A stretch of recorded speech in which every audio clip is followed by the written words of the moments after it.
Simply beautiful. Fort Lauderdale, Florida. Where's the fort, by the way? Can someone get back to me on that? Welcome back, everybody, to American Sunrise. All right, President Trump said this week he backs a push in the Senate to severely sanction countries like China and India and others that do business with Russia. As a matter of fact, it might also include Iran. Have a look at this. Is it time for Congress to move legislation that puts pressure on Russia and puts pressure on Putin? Well, I hear they're doing that, and that's okay with me. They're passing legislation, or the Republicans are putting in legislation that very tough. It's sanctioning, et cetera, on any country doing business with Russia. They may add Iran to that, as you know. I suggested it. So any country that does business with Russia will be very severely sanctioned. We may add Iran to the formula, yeah. All right, for more, let's bring in retired Air Force Brigadier General John Teichert. General, thanks for being here. Appreciate your time. So this legislation in the Senate, it has over 80 co-sponsors. I mean, it will happen. The leadership there in the Senate was pretty much just waiting for the president to give the okay, and obviously now he has. So the whole idea here, obviously, is to cut off the cash flow Russia takes in on its energy exports, because obviously that funds the war against Ukraine. Do you think this is going to work? What do you think? Good morning. David, good morning. Thanks for having me. And I think the only way that you finally get Putin to negotiate in good faith is to make it sufficiently painful enough for him that he understands it is in his best interest to start negotiating and end the war. 30 to 50% of the Kremlin's revenue comes from energy exports. That means that these type of biting sanctions will continue to increase the pain in the Russian economy. In fact, the central bank leaders in Russia have publicly started to say that the economic conditions in Russia are dismal and the outlook is bleak. And this is the exact type of tool that can increase the pain threshold to bring Putin to the table. Also, General, the UN Security Council has officially backed President Trump's 20-point Gaza peace plan with a resolution vote. The plan authorizes an international stabilization force and creates a U.S.-chaired board of peace. This will be led by President Trump, and this will be in an effort to rebuild and demilitarize Gaza. Pakistan, Turkey, and other countries also have expressed interest in providing troops. But Israel doesn't want them involved. How much sway will this have in the region? Gina, I think it's very important for Israel to realize and us to remind them that they are in a very favorable position after the phase one portion of the 20-point plan. They effectively permanently control 53% of Gaza. Hamas is effectively militarily defeated. They've gotten back all of their living hostages. They've gotten back all but 3 of the remains of the slain hostages, and they're starting to rebuild their reputation in the international community.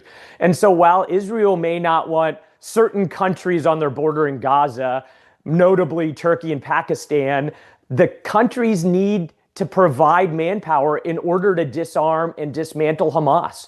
All of it is going to be under the supervision of the U.S. Central Command Civil Military Coordination Center to make sure that nothing happens in Gaza that would threaten Israel. But I think Israel needs to realize they're in a very favorable situation. The only way that we get to phase 2 and a permanent end to this war is if they take a little bit of latitude and accept some forces in the International Stabilization Force that maybe they otherwise wouldn't want on their border.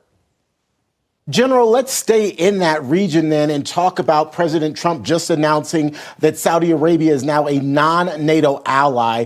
Put into perspective for us the importance of that designation, both when it comes to helping secure the Middle East and ensuring that Israel, for one, is safe as we move forward in the peace process with Gaza. But secondly, and potentially more important, I'd like to get your thoughts on this, neutralizing and isolating Iran.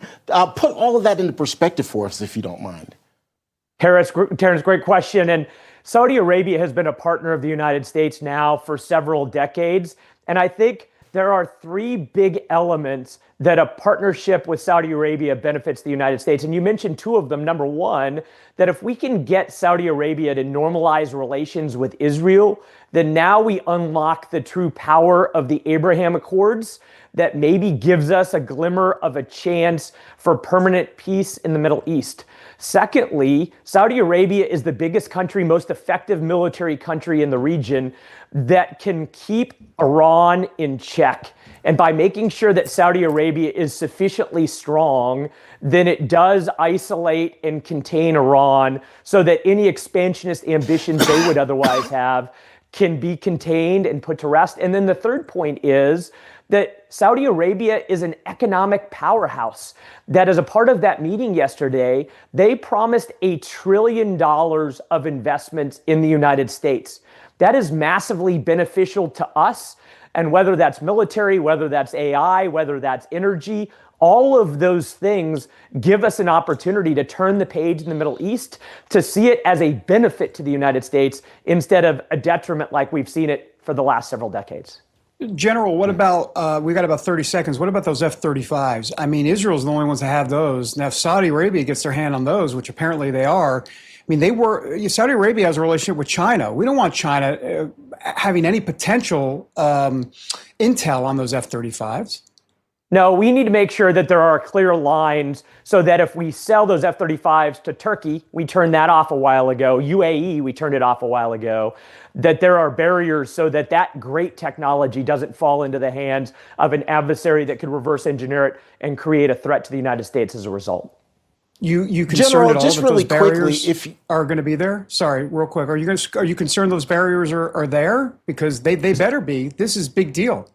No, it is a big deal. And anytime we make a foreign military sale, then there is some end-use monitoring, which means that we monitor how they're used and how they're integrated into the overall force. And we need to be very clear in the description of those barriers when we ink this deal. Got it. Go ahead, T. Bates.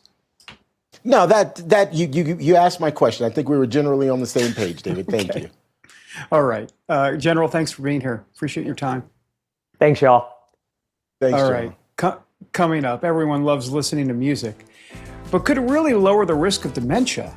Actually, some astonishing new developments when we come back on American Sunrise.